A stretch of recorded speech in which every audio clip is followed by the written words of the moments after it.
Comrade Bombshell Geza anozikanwa panguva inoi ndiye ava a direct threat to the ruling party ZANU-PF.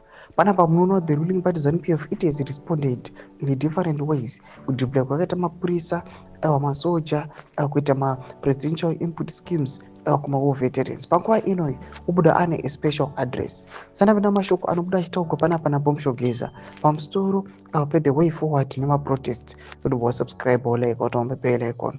Tipina the news wakusambulanyira chiti War Veterans leader Blessed Geza, who is spearheading a campaign to oust President Emmerson Mnangagwa from power, says today's mass action, Stay Away, was a massive success and he will be back with a major announcement on Wednesday.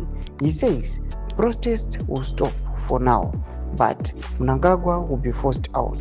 Thomas Koneto Kopana Bombshell Geza achiti aiwa, yes, we have put the protest on a halt and Bomira protester now, but as we are heading forward, he's coming with a special announcement Wednesday in a way forward, but he's giving Zimbabweans a guarantee kuti Mnangagwa will be pushed out. Mashoko anotaurwa naBombshell Geza tiri kuona kuti aiwa panapa patiri kuona kuti all the sectors mukatarisa kumasoja kwacho nekumapurisa, these guys they even do not want ZANU-PF neleadership yavo ivepo panguva inoi, but the fact that aiwa vanhu vanongozwa chokwadi chekungoti kana uchinge wangofarisa kana kuenda against the regime unongofaiwa and then wozodii. Now we are seeing people that are being given these few money allowances waita sema $50, then voya vachinorova vanhu vachinokanda mategas and the likes. Panguva ino tinyatso kuona kuti munyika yeZimbabwe aiwa the regime aiwa ine highest advantage, hazvizi 50-50. Panapa tiri kuona kuti macitizens panguva inoi vari kusaidi kweloss, timu regime riri kuadvantage.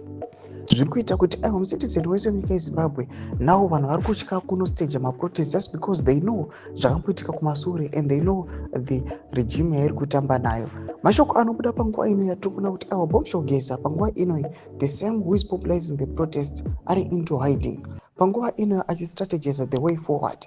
Everyone is now concerned and they are now listening, but we are seeing some of the people they are losing trust in Bombshell Geza. Noda kuti vari kuona kuti maybe anenge atora a content creator or maybe inkuri a plan iri ngoriko yekungodisracta vanhu the vision 2030, but behind the scenes the regime ichitofambisa mapapers awo kuti 2030 ive attainable.